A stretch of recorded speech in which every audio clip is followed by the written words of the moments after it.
안녕하세요. 저는 올해 40대 초반이 된 한 남자의 아내입니다. 제 입으로 이런 말을 하기는 좀 낯뜨거운 말일 수도 있지만 솔직히 제가 봐도 저는 타고난 좋은 몸매와 호감형 얼굴을 가지고 있습니다. 결혼 전에 저를 따라다니는 남자가 정말 많았고 저와 교제하기를 원하는 남자들의 대시를 많이 받았지만 번번이 거절해야만 했던 이유가 있었는데 바로 엄한 집안 분위기 때문이었습니다. 항상 집에 일찍 들어가야만 했기 때문에 남자와 교제할 만한 시간이 별로 없었고 그러다가 제가 21살이 되면서 지금의 남편을 만나게 됐습니다. 처음에 이 남자를 만났을 때는 제가 연애를 하고 있다는 사실을 집안에 비밀로 했고 어느 순간 결혼할 때가 되어서는 집안의 엄청난 반대에도 불구하고 제가 너무나도 사랑하는 사람이기에 결혼을 하게 되었습니다. 남편은 저보다 7살이 많았고 저의 첫 남자이며 부부 생활에도 아무런 문제가 없어요. 그러나 문제는 결혼을 너무 일찍 했기 때문에 저는 아직 어리고 하고 싶은 것도 많고 욕구도 많았습니다. 특히나 밖에 나가서 친구들과 만나다 보면 제가 결혼했다는 걸 상상도 하지 못하고 저에게 다가오는 남자들이 정말 많았습니다. 연락처를 좀 알려달라거나 같이 술을 마시러 가는 게 어떻냐는 말이었죠. 처음에는 그런 게 신기해서 즐기기만 했는데 어느 순간부터 그런 게 너무 많아지니까 거부감이 들었습니다. 제가 일찍 결혼해서 당시에만 하더라도 결혼한 친구가 주변에 한 명도 없었습니다. 그러다 보니 친구들이 나이트에 가서 놀았던 이야기를 한다거나 남자친구와 만나고 헤어지는 이야기를 들으면 부럽기도 하고 저도 처음에 남편을 만났을 때의 그런 설렘을 다시 한번 가지고 싶다는 생각을 하기도 했습니다. 그러다가 정말 제 인생에서 큰 사건이 하나 터지게 됐습니다. 3년간 남편만 보고 살았던 저에게 한 번의 외도로 인해 저의 인생이 180도 달라지게 됐습니다. 정말 의도적으로 바람을 피운 것은 아닙니다. 저는 실수라고 말하고 싶지만 어느 순간에는 저도 제 자신을 주체하지 못하고 있더라고요.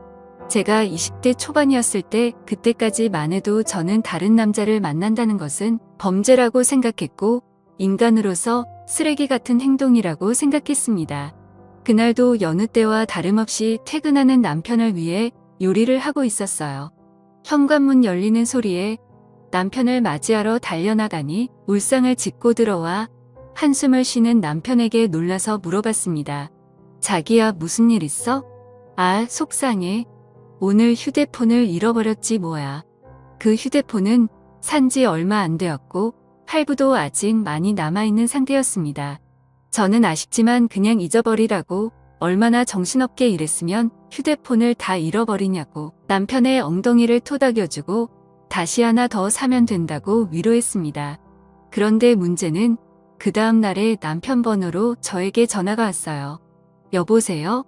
저희 가게에 휴대폰 맡기고 가신 가족분 되시나요? 네, 누구시죠?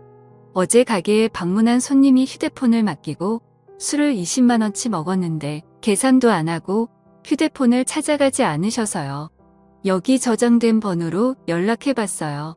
저는 처음에 그 말을 듣고 남편을 의심했지만 그럴 리가 없다고 생각했기 때문에 알아보니까 누군가 휴대폰을 주워서 가게에 맡기고 외상으로 술을 먹은 것이었습니다.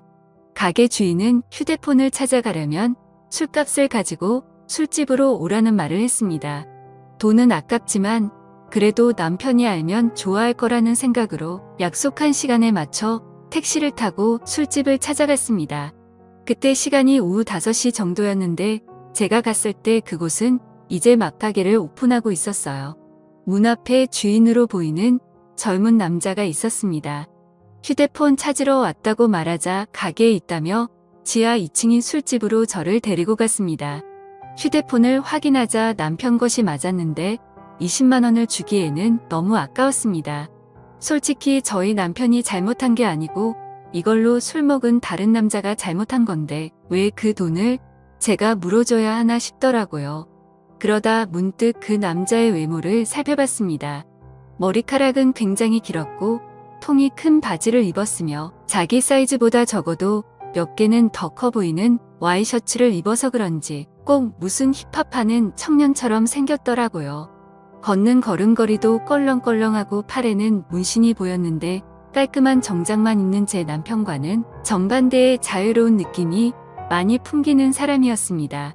생긴 것만 보면 제가 좋아하는 얼굴상으로 제법 잘생겼지만 옷 입는 게 영 마음에 들지 않았습니다. 저도 제가 왜 그랬는지 모르지만 갑자기 그 남자에게 한 가지 제안을 하게 되었습니다. 저기 혹시 관심 있으면 술값 20만 원치만큼 오늘 그쪽이랑 같이 시간 보내줄 수 있는데 어때요? 솔직히 이건 정말 어처구니 없는 제안이었습니다. 말하는 동시에 저는 얼굴이 빨갛게 달아올랐거든요. 그 남자는 놀라는 듯 하다가 갑자기 술집 문을 걸어 잠그면서 저에게 다가왔습니다. 그 남자는 저에게 묻더군요. 그 말 진심이에요? 정말 하고 싶어요? 저는 20만 원이라는 금액이 아까운 것도 아까운 것이지만 그 남자에 대한 호기심이 더 컸던 것 같습니다. 그래서 그냥 한 번쯤 시간을 보내는 건 어떨까 하는 생각이 들었던 것이죠. 저는 다시 한번 말했습니다. 진심이죠. 대신에 오늘 일은 확실하게 비밀로 해줘야 해요. 그리고 오늘 딱 한 번만이에요. 그렇게 그 남자와 갑작스럽게 가게 안에서 시간을 보낸 후에 휴대폰을 돌려받고 집으로 돌아왔습니다. 이것이 제 첫 외도의 시작이었습니다. 이왕 외도를 할 거면 좀 로맨틱하게 했어야 됐는데 너무 난장판이었다는 생각이 들더군요. 그날 밤 이후로 술집 주인은 저에게 가끔 연락을 해왔지만 저는 연락을 받지 않았습니다. 막상 외도를 해보니까 그다지 좋지도 않았고 오히려 다른 걸 더 느껴보고 싶다는 생각이 들었기 때문입니다. 그 뒤로 저는 남편 외에 다른 남자를 만나는 것에 대해 호기심이 생겼어요. 아는 사람을 만났다가는 남편이 알게 될까봐 걱정이 되었고 집에만 있는 저로서는 다른 남자를 접할 기회가 쉽지 않았습니다. 그러다 생각지도 않았던 사람과의 일이 벌어지고 말았습니다. 여름방학이라고 대학생이었던 남편의 동생이 서울 구경을 하고 싶다며 저희 집에 놀러 오게 된 적이 있는데 워낙에 나이 차이도 얼마 안 나고 저도 대입시험을 본 지가 엊그제 같아서 이런저런 얘기하면서 친해졌습니다. 그리고 넉살이 좋은 도련님은 형수라고 하며 저를 잘 따랐습니다. 도련님 입장에서는 나이 차이가 얼마 안 나니까 제가 불편할 수도 있었는데 별로 개의치 않고 행동하는 걸 보고 좋다고 생각했습니다. 그러다 하루는 도련님이 놀러 나갔다가 비가 무척 내려서 집에 일찍 온 날이었습니다. 남편은 출근한 상태였고 우산을 미처 준비하지 못한 터라 비를 흠뻑 맞고 집에 들어온 도련님에게 갈아입을 옷을 가져다 주며 씻으라고 하고 과일을 깎았습니다. 거실에서 단둘이 과일을 먹으면서 이런저런 이야기를 나누었고 그날따라 제가 눈을 마주치면 도련님은 어색한 듯 피했는데 그 묘한 느낌이 아직도 생각이 나네요.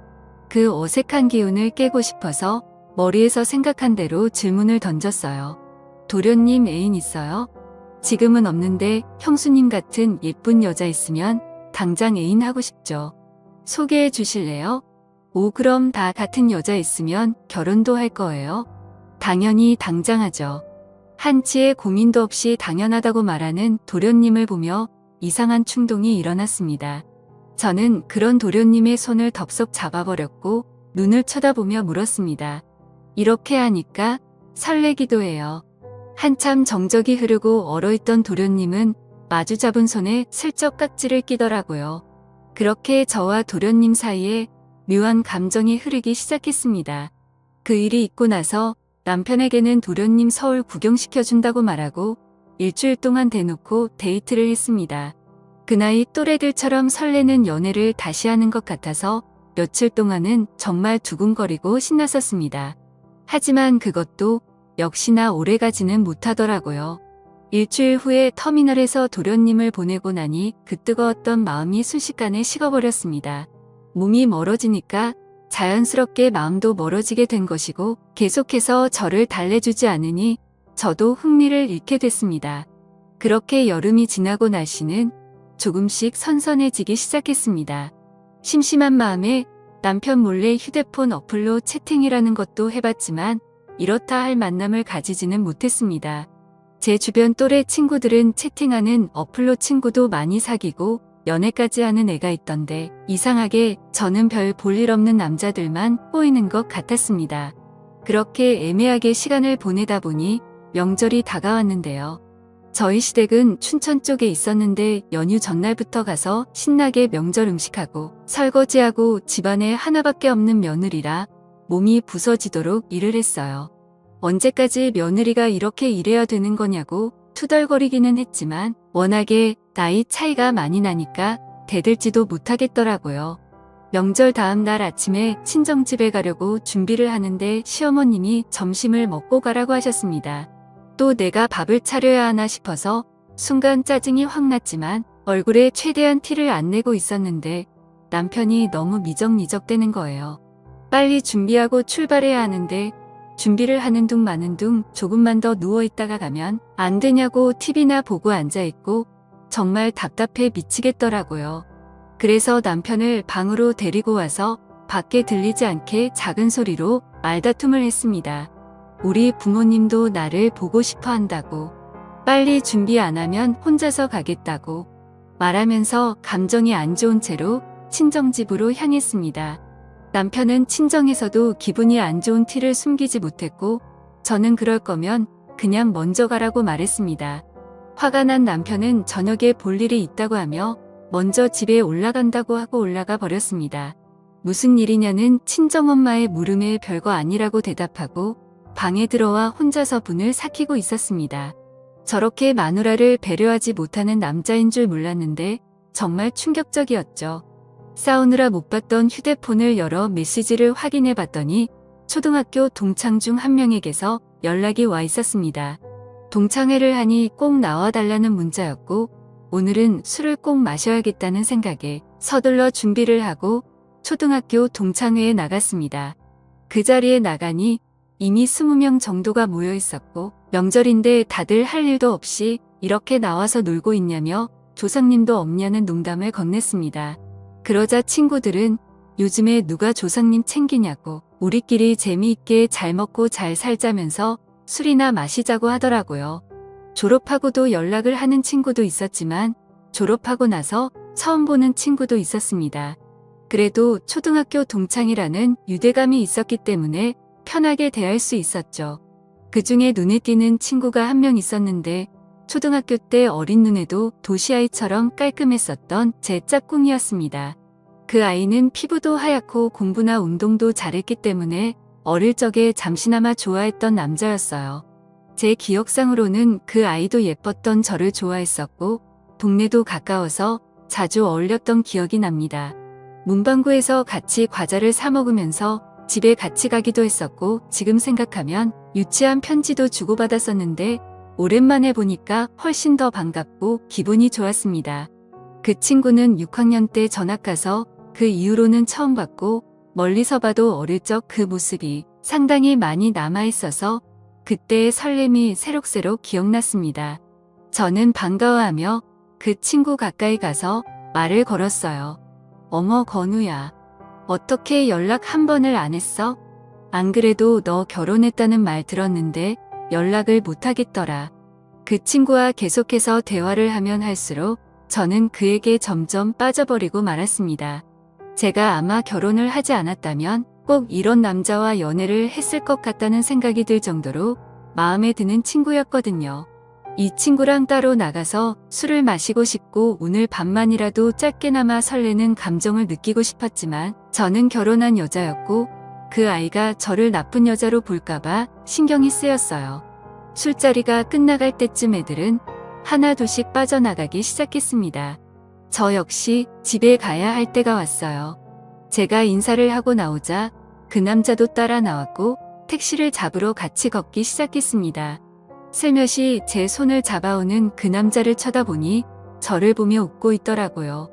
오늘은 완전히 끝나버린 줄 알았던 설레는 감정이 다시 살아나기 시작했고 그렇게 손을 잡은 채로 저희는 한동안 말없이 걸었습니다. 우린 서로 끌어안다시피 해서 길을 걸었어요.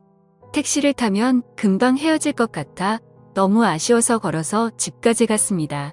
오랫동안 걷다가 도착한 저희 집 현관 앞에서 저를 물끄러미 쳐다보더니 제 볼에 뽀뽀를 하고는 부끄러운 듯 급하게 인사하며 뛰어갔습니다. 남편하고도 안 좋은 상황에서 그를 만난 건 정말 사막의 오아시스를 찾은 기분이었어요. 그 뒤로 저희는 종종 따로 만났고 제가 서울로 올라가서도 계속 연인으로 지냈습니다. 그러다 2년쯤 지났을 때 그 아이도 장가를 가게 되었고 그렇게 저희 둘의 만남은 끝이 나는 줄 알았습니다. 저도 중간중간에 다른 남자도 몇 번 만나봤고요. 하지만 정말 사랑이라 느낀 건 그 남자가 유일했던 것 같습니다. 우리는 결국 재회를 했고 40이 넘는 지금까지도 몰래 만나고 있습니다. 저의 두 번째 서방님이고 이제 더 이상의 다른 사랑은 원치 않고 두 남자만 바라보며 살아보려 합니다. 너무 어린 나이에 결혼을 한 게 문제인 걸까요? 저도 가끔씩 제가 왜 이러는지 모르겠지만 도저히 빠져나올 수가 없습니다. 솔직히 말하면 왜 빠져나와야 하는지 잘 모르겠습니다. 이렇게 어리고 아름다운 나이에 기억에 남는 연애도 못 해보고 결혼해서 답답하게 살다가 갈 바에는 이렇게 뜨겁게 사랑하는 게 더 남는 장사가 아니냐는 생각이 듭니다. 둘 중에 어떤 남자를 선택하고 싶지는 않아요. 상처 주는 여자가 되기는 싫거든요. 그냥 이렇게 두 남자를 바라보면서 사는 것도 충분히 가능해서 이렇게 살아가려고 하는데 무슨 큰 문제라도 되는 건 아니겠죠. 제 마음속에는 방이 두 개이기 때문입니다. 오늘의 사연은 여기까지입니다.